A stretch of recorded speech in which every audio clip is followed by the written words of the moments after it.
3 years after my sister defended my attacker, he struck again at her own wedding. Now she's divorced, in therapy, and drowning in guilt. Imagine getting a wedding invitation from your own sister and realizing she expects you to walk down the aisle arm in arm with the man who once assaulted you. Now imagine her banning your partner, the one person who helped you survive it, because he would ruin the aesthetic. I told myself I was being dramatic, that maybe I was overreacting. Turns out, I wasn't. Because the man she defended didn't just hurt me. He destroyed her wedding and her life. If you've ever been gaslit, dismissed, or told to keep the peace while someone walked all over you, this story is going to hit home. So hit that like button, subscribe for more true Reddit revenge stories, and settle in. Because this one ends in a wedding catastrophe no one saw coming, except me. I used to believe that family loyalty was a kind of religion. You honor it, you protect it, you sacrifice for it. But sometimes family loyalty is the very thing that destroys you. My younger sister, Sophie, used to cling to me like a shadow. We were opposites. She was sunshine wrapped in glitter. I was the quiet one with a book in my hands. But we shared everything, until the night everything changed. 3 years ago, Adrian, the brother of Sophie's now husband, assaulted me at a house party. It was one of those moments where your brain leaves your body. My voice felt glued to my throat, and my skin prickled with a cold that no blanket could warm. When I told my family, I expected outrage, protection, something. What I got was silence. A long, horrible silence. Sophie broke it first. "He wouldn't do that," she snapped. "You must have misunderstood. You were drinking." Misunderstood. As if my body lying frozen under his weight was a misunderstanding. My parents didn't defend me. They didn't defend him either.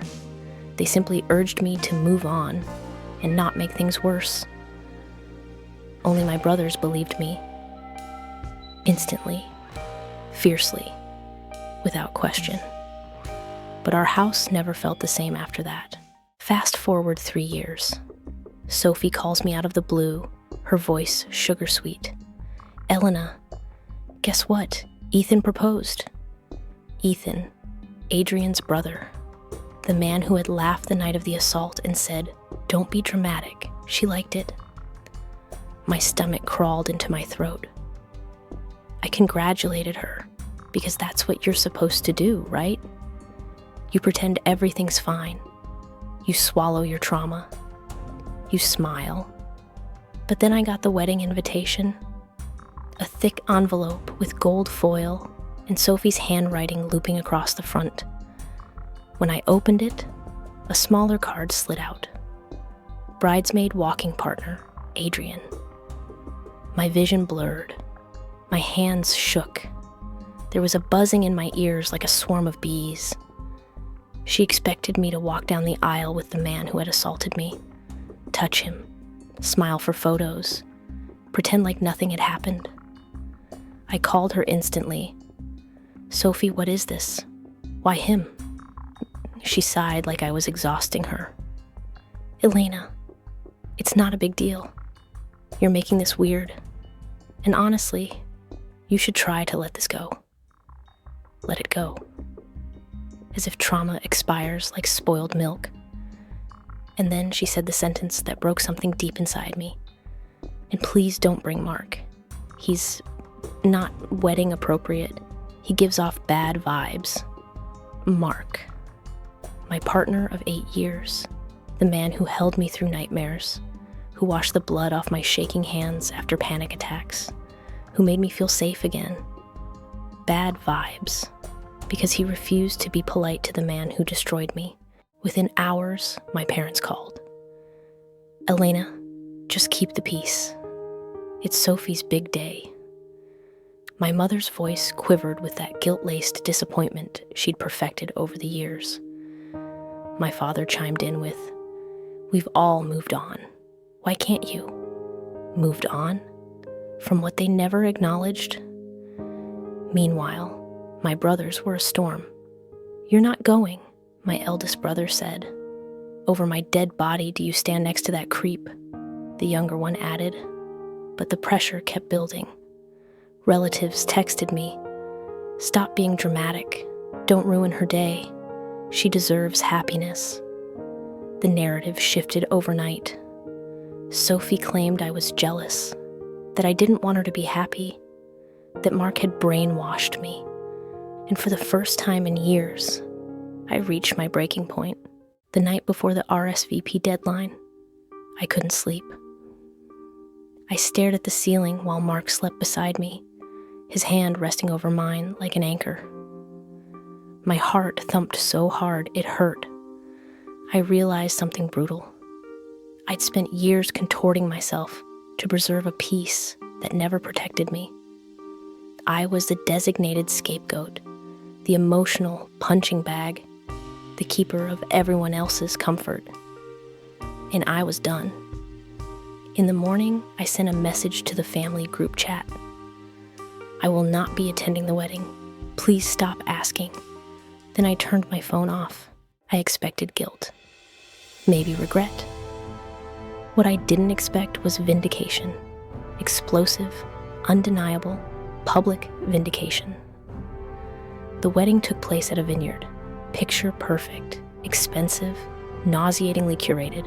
Halfway through the reception, Adrian assaulted a server in broad daylight in front of dozens of witnesses. The girl screamed. Guests turned, tables toppled as people ran. Someone called the police. Kids cried. The bride, Sophie, collapsed to her knees screaming, "Adrian, what are you doing? Stop." The entire thing was filmed by at least 3 guests and posted online before the night ended. It was chaos. It was horrifying. It was exactly what I always feared, and exactly what no one ever believed. Their perfect wedding became a crime scene. Witnesses came forward. Not one. Dozens. Stories poured out.